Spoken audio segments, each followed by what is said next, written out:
अब आते हैं सबसे पहले, यदि आप एनसीईआरटी को ओपन करते हैं तो पहली चीज आप लोगों को सामने देखने को मिलती है और वो है जीवन अवधि। राइट, पहला जो टॉपिक है वो क्या है बेटा? जीवन अवधि। जीवन अवधि को हम क्या कहते हैं? Life span. राइट, क्या कहते हैं बेटा? लाइफ स्पान कहते हैं। अब आप सभी जानते हैं कि हर एक जीव का कोई न कोई एक जीवन अवधि उसकी जरूर होती है। जो आता है वो जाता जरूर है। मतलब हर एक जीव किसी एक निश्चित अवधि के लिए ही इस पृथ्वी पर जन्म लेता है और उस निश्चित अवधि को पूरा करने के बाद में उस जीव की क्या हो जाती है बेटा? मृत्यु हो जाती है। ठीक है, तो हम जीवन अवधि को कैसे डिफाइन करेंगे? हम जीवन अवधि को कुछ इस तरीके से डिफाइन करेंगे कि किसी भी जीव के जन्म से लेकर उसकी प्राकृतिक मृत्यु तक का काल उस जीव की जीवन अवधि को दर्शाता है। मैं एक बार फिर से रिपीट कर दूं बेटा, किसी भी जीव के जन्म से लेकर उसकी प्राकृतिक मृत्यु तक। मैं एक बार इसके ऊपर फिर से जोर दे रहा हूं, प्राकृतिक मृत्यु तक। प्राकृतिक मृत्यु क्यों कहा बेटा? जैसे मान लीजिए कि किसी जीव का अधिकतम जीवन अवधि जो है वो मान लीजिए 50 साल है, लेकिन उस जीव की यदि किसी एक्सीडेंटल मृत्यु हो जाती है, राइट, और उस जीव की मृत्यु 10 साल के अंदर ही हो जाती है, तो वो उसकी जीवन अवधि नहीं हुई। उसकी जीवन अवधि तो 50 साल थी, लेकिन वो उसकी प्राकृतिक मौत से नहीं मरा, वो किसी एक एक्सीडेंटल डेथ से मरा। तो इसलिए हम लोग वर्ड हमेशा यूज कर लेते हैं कि किसी भी जीव के जन्म से लेकर और उसकी प्राकृतिक मृत्यु तक का काल उस जीव की जीवन अवधि को दर्शाता है। बात समझ में आ गई बेटा? लाइफ स्पान क्या है? It is period from birth to natural death of an organism. अब जब जीवन अवधि की बात चल रही है बेटा, तो अलग अलग जीवों के अंदर जीवन अवधि अलग अलग होती है। सारे जीवों की जीवन अवधि अलग अलग होती है। ठीक है, कुछ जीवों की जीवन अवधि कुछ घंटों की होती है, कुछ जीवों की जीवन अवधि एक दिन की हो सकती है, कुछ की एक सप्ताह हो सकती है, कुछ की एक महीने हो सकती है, कुछ की हजारों वर्ष हो सकती है। ठीक है, तो इसी जीवन अवधि को समझने के लिए मैंने यहाँ पर एक आपके सामने सारणी बना रखी है। केवल ये सारणी इस बात को समझाने के लिए है कि जीवन अवधि अलग अलग जीवों के अंदर अलग अलग होती है। अच्छा, पढ़ाने के पहले बता दूं कि ये जो चार्ट दे रखा है ये टेंटेटिव जीवन अवधि है, अप्रोक्सीमेट जीवन अवधि है। ये कोई डाटा ऐसा नहीं हो गया, जीवन अवधि को कोई भी डिसाइड नहीं कर सकता है। आज यदि मैं मानव के लिए जीवन अवधि लिखूंगा 100 वर्ष, तो ऐसा थोड़ी कि वो व्यक्ति जो है वो 100 साल तक ही जिएगा। राइट, जीवन अवधि 70 हो सकती है, 80 हो सकती है। तो ये जो जीवन अवधि दे रखी है ये कोई पत्थर की लकीर नहीं होगी बेटा, ये केवल और केवल एक अप्रोक्सीमेट डाटा है जो आपके सामने हम लोगों ने दिया है। ठीक है, अब सूक्ष्म जीव, जितने भी जो सूक्ष्म जीव होते हैं बेटा, उनकी यदि जीवन अवधि को देखोगे तो कुछ मिनट से लेकर कुछ घंटों तक हो सकती है जीवन अवधि। मे फ्लाई, एक फ्लाई है, उसकी जीवन काल जो है वो कितना है? एक दिन का है। तितली की यदि मैं बात करता हूं तो उसका जीवन काल 1 से 2 सप्ताह का है, 1 to 2 वीक ओनली। फलमक्खी तो सुना होगा ना, ड्रोसोफिला बेटा, ड्रोसोफिला, और ये आप जानते हो बायोलॉजी के लिए कितनी इंपॉर्टेंट है। फ्रूट फ्लाई कह दो फलमक्खी, इसका जीवन काल कितना है? 1 महीना है। चावल के पादप को आपने गांवों के अंदर उगते हुए देखा होगा, 4 महीने। गेहूं का पादप 5 महीने है उसका जीवन काल। गुलाब 10 वर्ष।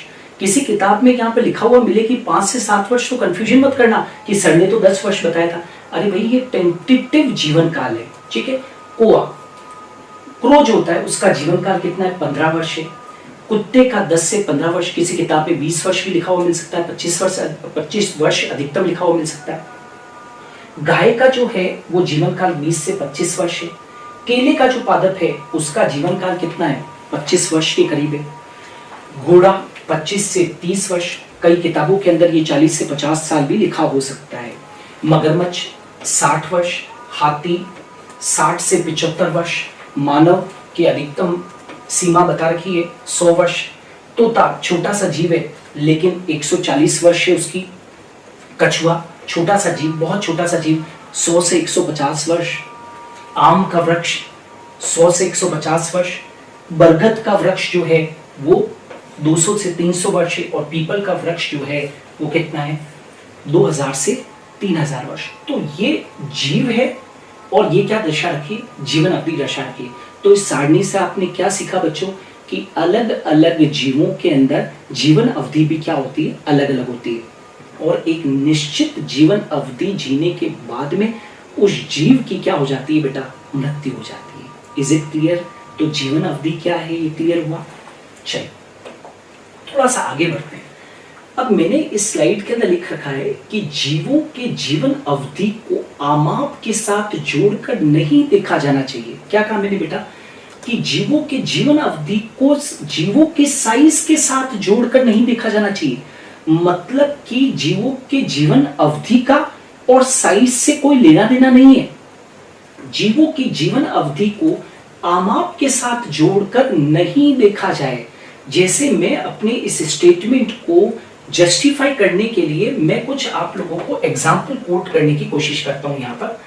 जैसे कि कौवा जो है, अभी जस्ट हम लोगों ने बात की कि कौवा जो होता है बेटा, उस कौवे की जो है वो कितनी होती है, वो यदि मैं बात करूं तो कौवे की जो जीवन अवधि है वो कितना है, 15 ईयर्स, यस और नो, 15 साल।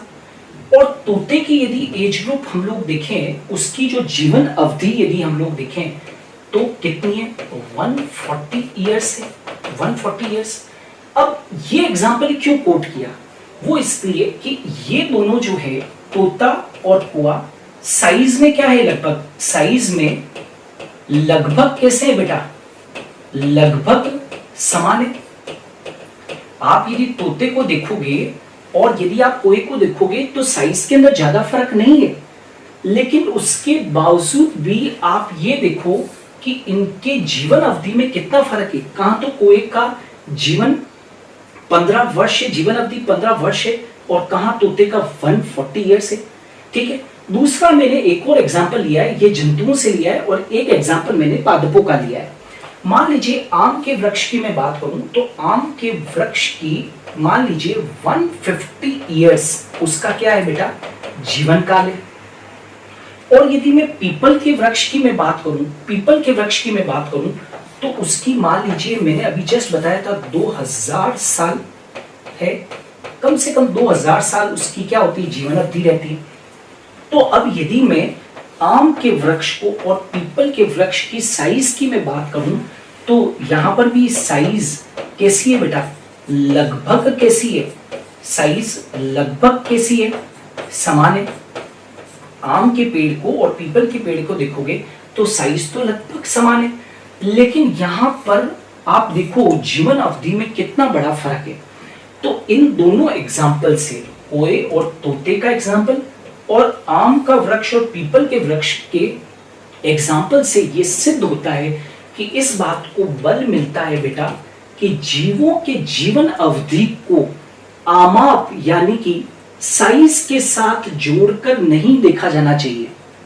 साइज का और किसका, साइज का और लाइफ स्पान का लेना देना नहीं है। आर यू गेटिंग और नॉट?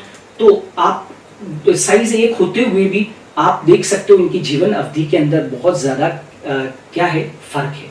Is it clear? तो आई होप सो कि आपको ये स्टेटमेंट समझ में आ गया होगा। आगे बढ़े बच्चों, अब आ जाते हैं द नेक्स्ट वन। अब ये एक नई चीज है ना, ये एनसीईआरटी में इसको एक्सप्लेन पूरा इलॉबरेट तरीके से नहीं कर रखा है, अपने इसको थोड़ा सा डिटेल के अंदर पढ़ने की कोशिश करते हैं। ठीक है, नाउ जरा देखोगे तो अपने नेक्स्ट आते हैं। किसी भी जीव की जीवन अवधि में मुख्य 4 प्रवस्थाएं शामिल होती है। कोई भी ऑर्गेनिज्म हो, चाहे वो पादप हो बेटा या कोई भी जंतु हो या मानवों की बात करें या उच्च पादपों की बात करें, एनीथिंग, किसी भी जीव की जीवन अवधि में मुख्य 4 प्रवस्थाएं शामिल होती है। जीवन अवधि में 4 प्रवस्थाएं, राइट।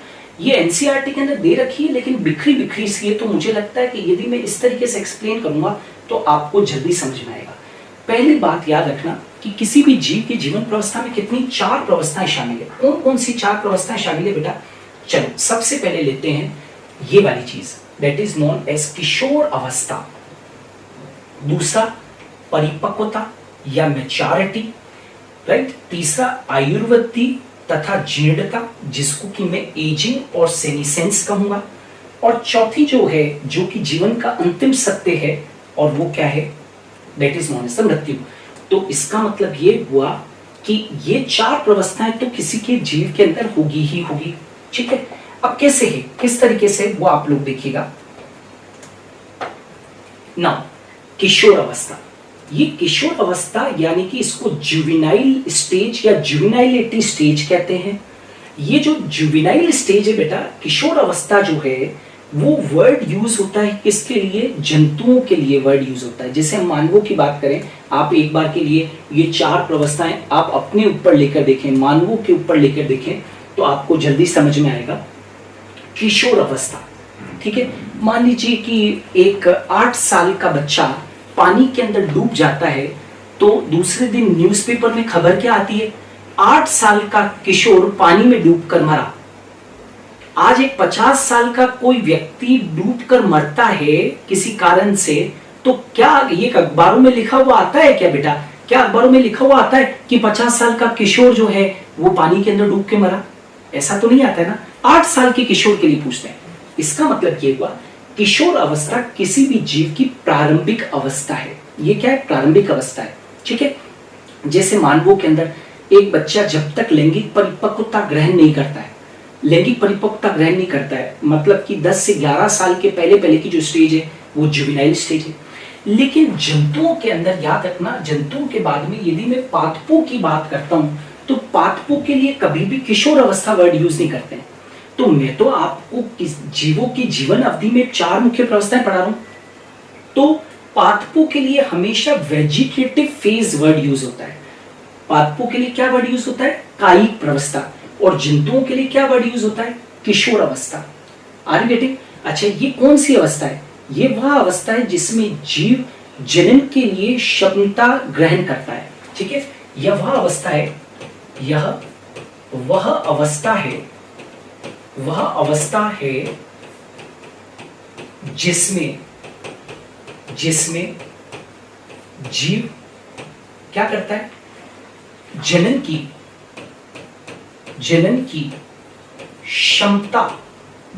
क्षमता हासिल करता है।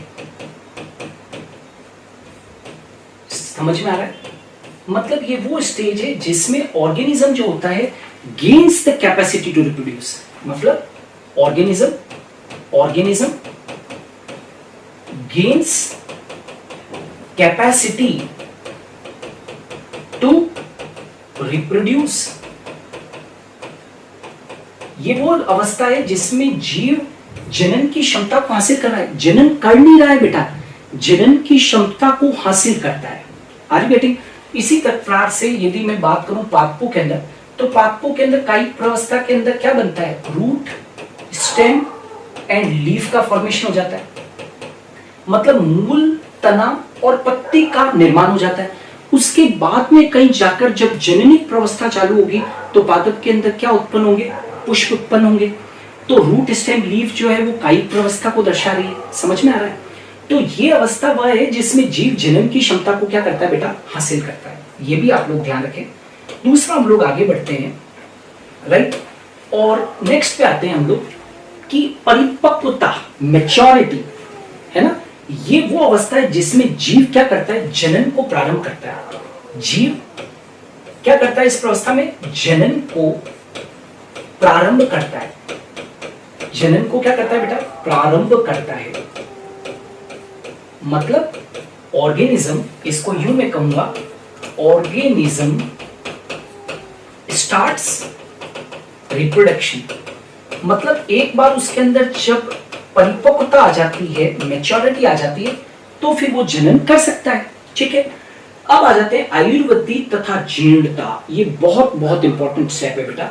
सबसे पहले मैं आपको आयुर्वृद्धि पढ़ाऊंगा। आयुर्वृद्धि यानी कि एजिंग, ठीक है। एजिंग के अंदर क्या होता है बेटा, कि ये जीवन की सच्चाई है कि उम्र के साथ, उम्र जैसे ही बढ़ती है, तो उम्र के साथ शरीर के सारे तंत्र काम करना कम कर देते हैं। समझ में आ रहा है? जैसे ही एजिंग होती है बेटा, आयुर्वृद्धि होती है, तो उम्र के साथ में शरीर के सारे तंत्र क्या हो जाते हैं, काम करना कम कर देते हैं। जैसे कि मान लीजिए जब एक बच्चा पैदा होता है तो उसका हृदय पूरा काम कर रहा है, लेकिन हो सकता है कि आपके घर पर दादा नाना नानी जो है वो 90 वर्ष के हैं, तो उनका हृदय में भी पॉसिबल कि 25 से 30% ही काम कर रहा हो। तो कहने का मतलब है उम्र के साथ शरीर के सारे तंत्र काम करना क्या कर देते हैं, कम कर देते हैं। मतलब there is progressive deterioration in the body system या बॉडी के ऑर्गन्स के अंदर धीरे धीरे प्रोग्रेसिव डिटेरियोरेशन आ जाता है। मतलब शरीर उम्र के साथ में धीरे धीरे सारे तंत्र काम करना क्या कर देते हैं, कम कर देते हैं। Are you getting? और फिर उसके बाद में जैसे ही एजिंग हो जाती है तो उसके बाद का एक फेज आता है और उसको बोलते हैं सेनीसेंस। सेनीसेंस को बेटा अपने बोलते हैं जीर्णता। ये फेज कौन सा है बेटा, जीर्णता है। ये जो फेज है, जीर्णता वाला जो फेज है, ये जीर्णता वाले फेज के अंदर क्या होता है, ट्राई टू अंडरस्टैंड इट। जीर्णता ये यूं भी कह सकते हो, मैं आसान शब्दों में कहूं तो ये मृत्यु के पहले की प्रावस्था है। मृत्यु के पहले की प्रावस्था, ये मृत्यु के पहले की प्रावस्था है। It is the period just before the death. ठीक है, मैं इसको यूं भी कह सकता हूं, period just before the death. और ये क्या है, द टर्मिनल, इसको ध्यान से सुनना, द टर्मिनल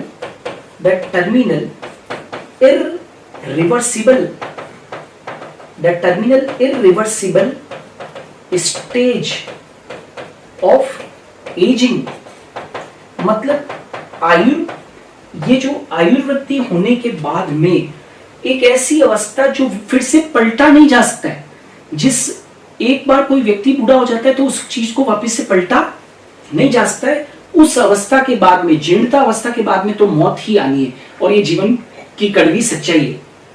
तो मृत्यु के पहले की अवस्था, या मैं यूं कह दूं terminal irreversible stage of ageing, right. मतलब कि एजिंग की जो आखिरी सबसे अंतिम जो अवस्था है जिसमें वापस से बैक नहीं आ सकते, ठीक है, वह अवस्था क्या होती है, उसको क्या कहते हैं, सेनीसेंस कहते हैं, या उसको क्या कहते हैं बेटा, जीर्णता कहते हैं। ठीक है, और लास्ट जो है, जो कि जीवन की अंतिम सच्चाई है, राइट, कि मृत्यु जब होती है तो क्या हो जाते हैं, शरीर के सारे सिस्टम, सारे तंत्र, शरीर के सारे तंत्र काम करना बंद कर देते हैं। शरीर के जितने भी तंत्र है बेटा वो परमानेंटली काम करना क्या कर देते हैं, बंद कर देते हैं। ठीक है, और जब शरीर के सारे तंत्र काम करना बंद कर देते हैं तो उसको हम क्या मानते हैं, मृत्यु कहते हैं, उसको डेथ कहते हैं। ठीक है, याद रखना, सेनीसेंस इज फॉलोड बाय डेथ। सेनीसेंस के बाद में, जीर्णता के बाद में तय है कि क्या आएगी, मृत्यु आएगी। तो मैं बच्चों ये कहना चाहता हूं कि किसी भी जीव की जीवन अवधि में, किसी भी जीव की, क्या बोल रहा हूं मैं, किसी भी जीव की जीवन अवधि में मुख्य ये 4 प्रवस्थाएं होती ही होती है। सबसे पहले किशोर अवस्था, पादपों के अंदर कायिक प्रवस्था, फिर उसके बाद में परिपक्वता आती है, फिर उसके बाद में आयुर्वृद्धि होती है, फिर उसके बाद में जीर्णता आती है, और अंत में क्या हो जाती है, मृत्यु हो जाती है। अब प्रश्न उठता है कि ये चारों अवस्थाओं में परिवर्तन कैसे होता है। तो बेटा मैंने एक नीचे एक नोट लिख दिया है, उसको ध्यान से देखें। एक अवस्था से दूसरी अवस्था, ये जो हो रही है ना, एक अवस्था से दूसरी अवस्था, एक अवस्था से दूसरी अवस्था, राइट। एक अवस्था से दूसरी अवस्था में जो ये परिवर्तन देख रहे हो, परिवर्तन का जो निर्धारण है, एक अवस्था से दूसरी अवस्था में जो ये परिवर्तन का निर्धारण है, वो आनुवंशिक व पर्यावरणीय कारकों द्वारा होता है। आनुवंशिक कारक तो होते ही हैं इनके पीछे जिम्मेदार, आनुवंशिक कारकों व पर्यावरण कारकों द्वारा भी होता है। विशेष तौर से ये जो पर्यावरणीय कारक जो मैंने लिखा है, ये पादपों के लिए लिखा है। आज यदि आप देखें पादपों के अंदर जब कायिक वृद्धि हो जाती है, राइट, रूट स्टेम लीफ जब डेवलप हो जाते हैं तो ऑटोमेटिकली फिर क्या होता है, उसके अंदर पुष्पन होता है, ठीक है, पुष्पन, और बाद में क्या होता है, फलन होता है। तो मैं ये कहना चाहता हूं कि ये जो 4 प्रवस्थाओं के अंदर जो आप परिवर्तन देख रहे हो, इनका निर्धारण आनुवांशिक यानी कि जेनेटिक और पर्यावरणीय कारकों यानी कि एनवायरमेंटल फैक्टर से भी होता है। इज इट क्लियर बेटा? आई थिंक सो आप लोगों को ये क्लियर हो गया होगा बच्चों। चलिए अब नेक्स्ट आते हैं कि यहां पर एक बहुत इंपॉर्टेंट फैक्ट लिख रखा है कि हर एक जीव की मृत्यु निश्चित है, चाहे उसकी जीवन अवधि कुछ भी हो, चाहे जीवन अवधि 1 दिन की हो या 1000 साल की हो, हर एक जीव की मृत्यु निश्चित है, चाहे उसकी जीवन अवधि कुछ भी हो। मृत्यु तो तय है। एक कहावत आपने सुनी होगी, जो आएगा वो जाएगा। क्या कहा मैंने? जो आएगा वह जाएगा, राइट, ये तो तय है, राइट। अब एक स्टेटमेंट लिखा है, कोई भी जीव अमर नहीं है, नो ऑर्गेनिज्म इज इमॉर्टल, कोई भी जीव अमर नहीं है। लेकिन ये जो आप देख रहे हो, इसके लिए एक अपवाद यहां पर आप लोग देख सकते हो। एक अपवाद यहां पर लिखा हुआ है कि अपवाद ये है कि एक कोशिकीय जीव अमर होते हैं, एक कोशिकीय जीव अमर होते हैं। यदि मैं एक कोशिकीय जीवों को छोड़ दूं, यानी कि यूनिसेलुलर क्रीचर्स को मैं छोड़ दूं, जैसे कि अमीबा वगैरह की यदि मैं बात करूं, तो वो जीव अमर होते हैं। तो ये स्टेटमेंट जो मैंने कहा कि कोई भी जीव अमर नहीं है, ये एक कोशिकीय जीवों के ऊपर लागू नहीं होता, ये एक कोशिकीय जीवों के ऊपर लागू नहीं होता है, राइट। लेकिन यदि हम उच्च जंतुओं की बात करें, बहुकोशिकीय जीवों की बात करें, पादपों की या जंतुओं की बात करें, तो कोई भी जीव अमर नहीं है। No organism is immortal. जिसने जन्म लिया है उसकी मृत्यु अवश्यंभावी होगी ही होगी, ठीक है। अब यहां पर एक मन में प्रश्न उठता है, एक बच्चा जब पढ़ता है तो उसके मन में एक प्रश्न उठता है कि सर ऐसा क्यों हुआ, ऐसा क्यों हुआ कि एक कोशिकीय जीव ही अमर है? अमर कौन नहीं होना चाहता? यदि मैं आपको कह दूं कि आपको इच्छा मृत्यु मिल जाए, तो कौन नहीं चाहेगा कि 1000 वर्ष जिए? हर कोई चाहेगा। कौन मरना कौन चाहता है? Are you getting? जीना तो सब चाहते हैं। तो एक कोशिकीय जीव अमर क्यों है? हम क्यों नहीं? तो बेटा हम अमर इसलिए नहीं है क्योंकि हमारे अंदर द्विविखंडन नहीं होता है, राइट। लेकिन ये जो एक कोशिकीय जीव है, ये अमर इसलिए है क्योंकि इनके अंदर क्या होता है? द्विविखंडन होता है। इनके अंदर क्या होता है बेटा? द्विविखंडन होता है। ये द्विविखंडन का क्या मतलब है? द्विविखंडन का मतलब क्या है? द्विविखंडन का मतलब है बेटा, द्विविखंडन मीन्स एक कोशिकीय जीव अमर हैं और उनके अंदर द्विविखंडन का मतलब होता है बाइनरी फिशन। द्विविखंडन का मतलब क्या है बेटा? बाइनरी फिशन है, जिसमें कि एक जीव जो होता है, राइट, एक जीव 2 संतति जीवों के अंदर डिवाइड हो जाता है। यानी कि 1 parent organism divides into 2 halves. एक जीव, ये जो जनक जीव है, पेरेंट ऑर्गेनिज्म जो है, वो 2 संततियों के अंदर क्या हो जाता है? विभाजित हो जाता है, राइट। तो यहां पर ये चीज याद रखो कि यहां पर द्विविखंडन में जनक एक जननी की इकाई की तरह कार्य करता है। मतलब खुद जो जनक है बेटा, ये जो पेरेंट बॉडी है, जो जनक है, वो खुद अपने आप में एक जननी की इकाई की तरह कार्य करती है। आपने जननी की इकाइयां तो सुनी होगी। आपने कोई फ्रेगमेंट होता है, खंड होता है, उसको जननी की इकाई कहते हैं। आप एक बड होती है, बड समझते हो ना, कलिका, वो एक जननी की इकाई होती है। एक युग्मक जो होता है वो जननी की इकाई होती है। लेकिन यहां तो दिक्कत ये है बच्चों की पूरा जीव ही, ये जो जनक जीव है, वो अपने आप में ही क्या कर रहा है? जनक जो है वो एक जननी की इकाई की तरह काम कर रहा है। मतलब जनक खुद ही एक रिप्रोडक्टिव यूनिट, जननी की इकाई की तरह कार्य कर रहा है। वह 2 संतति जीवों में विभाजित हो जाता है। आपको डायग्राम के अंदर क्लियर कट दिख रहा है कि 2 संतति जीवों में विभाजित हो जाता है, और 2 संतति जीवों में विभाजित होने के बाद में अदृश्य हो जाता है। मतलब ये हुआ कि इस जनक जो होता है वो अदृश्य हो गया है, डिसअपियर हो गया है, आर्गेटिंग लापता जैसा हो गया है। लेकिन याद रखें, इस जनक की मृत्यु नहीं होती। याद रखना, ये जनक की मृत्यु नहीं हुई है। क्यों? क्योंकि ये जनक ने 2 संतति अमीबा की तरह रहना शुरू कर दिया है। ये जो जनक है, इसकी मृत्यु नहीं हुई है। ये रहना शुरू कर दिया, इसने रहना शुरू कर दिया किसके जैसा, दो संतति अमीबा की तरह रहना शुरू कर दिया। अतः याद रखना कि जनक को हम मृत नहीं कह सकते, इस जनक को मृत नहीं कह सकते, ये अदृश्य हुआ है। याद रखना ये अदृश्य हुआ है। वास्तव में जनक दो संतति जीवों की तरह रहना शुरू कर देता है। जनक जो है वो वास्तव में, ये जो जनक है इसकी मृत्यु नहीं हुई है, इसने दो संतति अमीबा की तरह रहना क्या कर दिया है, शुरू कर दिया है। ठीक है, इसलिए जो जीव विखंडन दर्शाते हैं, जो जीव द्विविखंडन दर्शाते हैं, जो जीव द्विखंडन दर्शाते हैं उन्हें अमर कहा जाता है। जो जीव क्या दर्शाते हैं बेटा, द्विविखंडन दर्शाते हैं। जो जीव द्विविखंडन दर्शाते हैं, ये वाली जो बात हो रही है, जो जीव द्विविखंडन दर्शाते हैं उन्हें क्या कहा जाता है, अमर कहा जाता है, उन्हें इमॉर्टल कहा जाता है। इस प्रक्रिया में जीव द्रव्य की हानि भी नहीं होती, इस प्रक्रिया में जीव द्रव्य की हानि भी नहीं होती है। जीव द्रव्य किसी तरीके का प्रोटोप्लाज्म का लॉस नहीं होता है, राइट। इस प्रक्रिया में कोई जीव द्रव्य की हानि नहीं होती है, राइट। तो इसका मतलब ये हुआ कि यहाँ पर द्विविखंडन की सबसे बड़ी विशेषता है कि द्विविखंडन के अंदर, द्विविखंडन जो होता है बेटा उसके अंदर क्या है, द्विविखंडन के अंदर हम कहेंगे कोई अवशेष नहीं बचता, कोई अवशेष नहीं बचता। मतलब जनक का कोई अवशेष नहीं बचता है बेटा इसमें।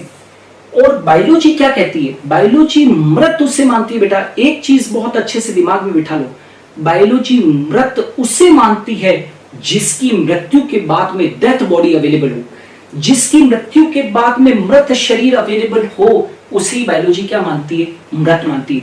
लेकिन द्विविखंडन के अंदर तो इस जनक का शरीर ही प्राप्त नहीं हुआ, तो जिसका शरीर ही प्राप्त नहीं हुआ, जिसकी डेथ बॉडी अवेलेबल नहीं है, उसको मृत कैसे मान ले, इसलिए ये अमर है। Are you getting? ये जो जनक होता है उसने दो संतति अमीबा की तरह रहना शुरू कर दिया, तो लास्ट में तो कोई अवशेष तो बचा ही नहीं ना बेटा, कोई अवशेष तो बचा ही नहीं। एक बात बताओ, यदि कोई बच्चा कुंभ के मेले में खो जाए तो क्या माँ बाप उसको मृत मान लेते हैं? मृत नहीं मानते, उसको लापता मानते हैं। Are you getting? आज वो आपने एक पिक्चर देखी थी करण अर्जुन की, तो माँ हमेशा कहती थी कि बच्चे गुम गए थे, तो माँ हमेशा कहती थी मेरे करण अर्जुन आएंगे, फिर से आएंगे। बात समझ में आ रही है?